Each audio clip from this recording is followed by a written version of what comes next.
It looks like a peaceful nap. The room is quiet. Breathing slows.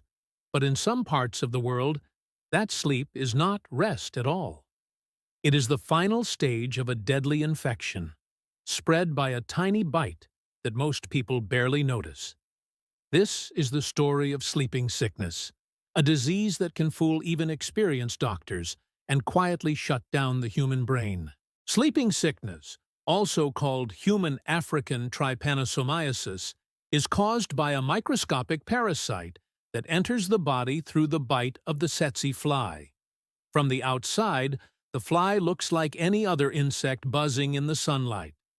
Yet hidden inside, it can carry a parasite capable of traveling through the bloodstream, invading the lymph system, and eventually breaking through to the brain. When that happens, the body's most basic rhythm, the cycle of sleep and wake, begins to collapse. A person can seem to be dozing gently in the afternoon, but what you are really seeing is the body losing its ability to function. Left untreated, that sleep becomes coma, and then death. This isn't just theory. Take the story of Richard, 74 years old, who finally fulfilled his lifelong dream of going on safari.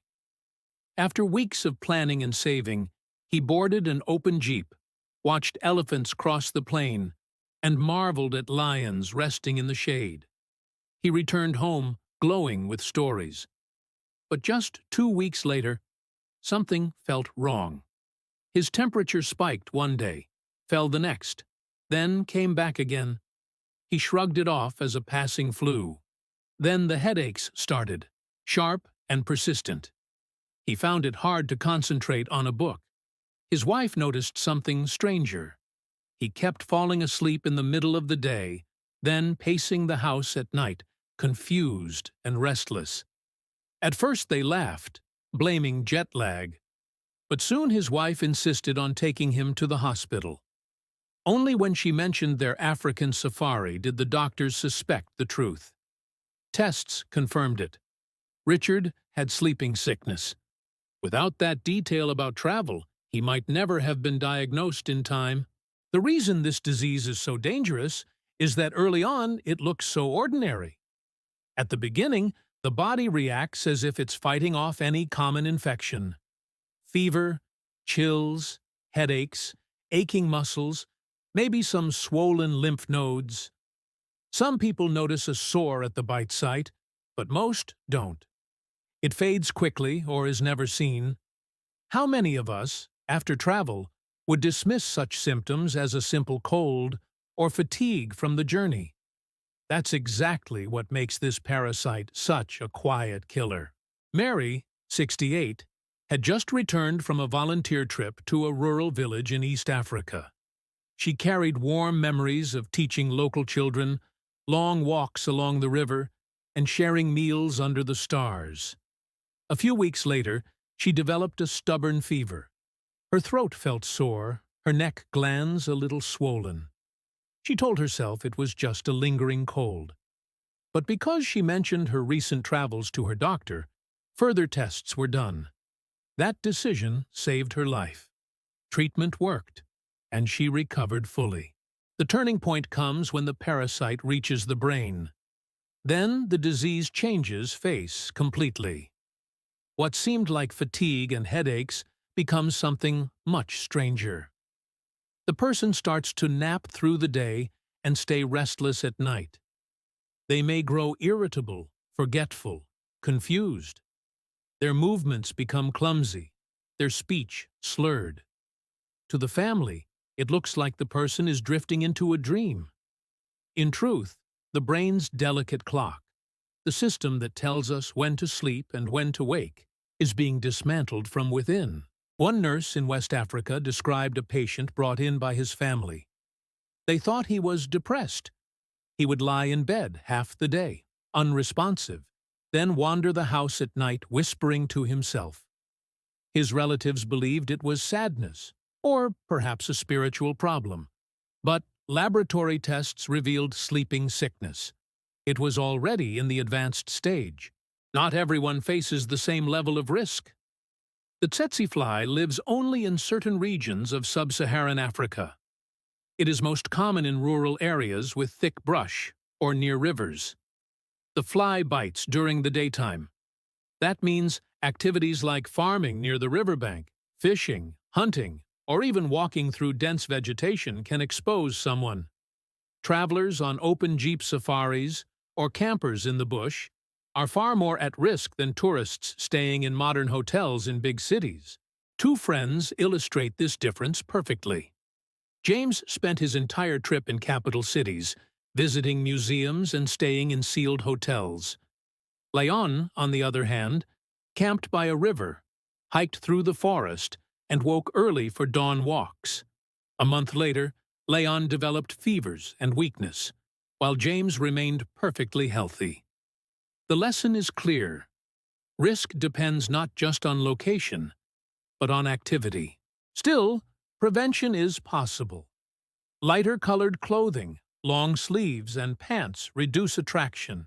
Tsetse flies are drawn to dark colors, especially blue and black, and they can bite through thin fabric.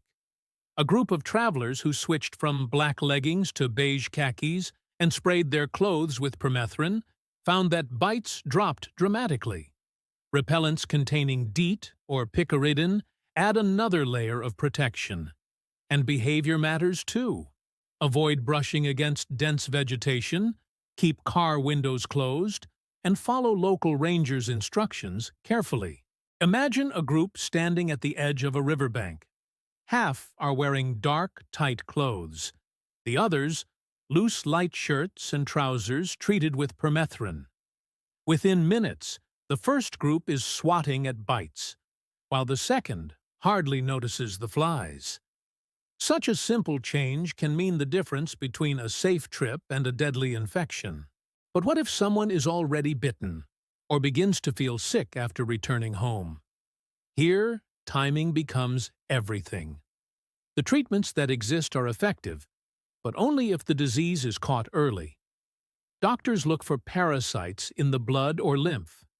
If there's any suspicion of brain involvement, a spinal fluid test may be done.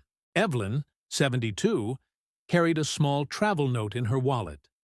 The countries she had visited, the dates, and the activities she had done. When she developed fevers and headaches at home, she handed that note to the urgent care nurse. The information led to immediate testing. She was diagnosed within hours instead of weeks. That tiny piece of paper may have saved her life. Despite these clear warnings, myths still circulate. Some believe that if there is no obvious wound, there is no danger. In fact, the bite may leave almost no mark. Others think only local residents can get sick. In truth, travelers are just as vulnerable.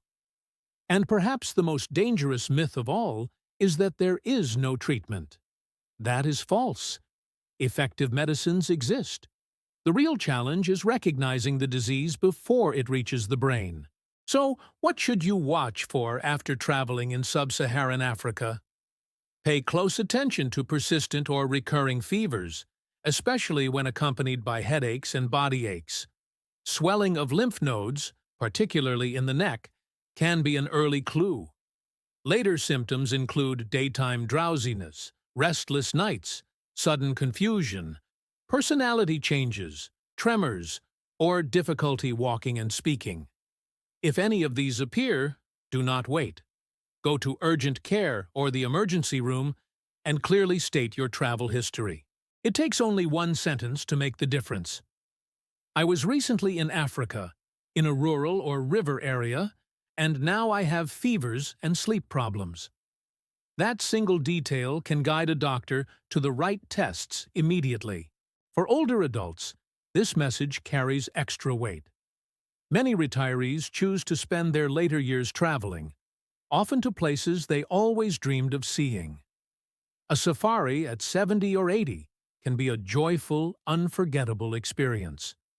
But without awareness of the risks, the trip of a lifetime can turn dangerous. As the immune system weakens with age, infections become harder to fight. What might progress slowly in a younger person can advance more quickly in someone older. And yet, the power to change the story is in our hands. Simple habits, wearing light clothing, using repellent, avoiding thick brush, can slash the risk of infection.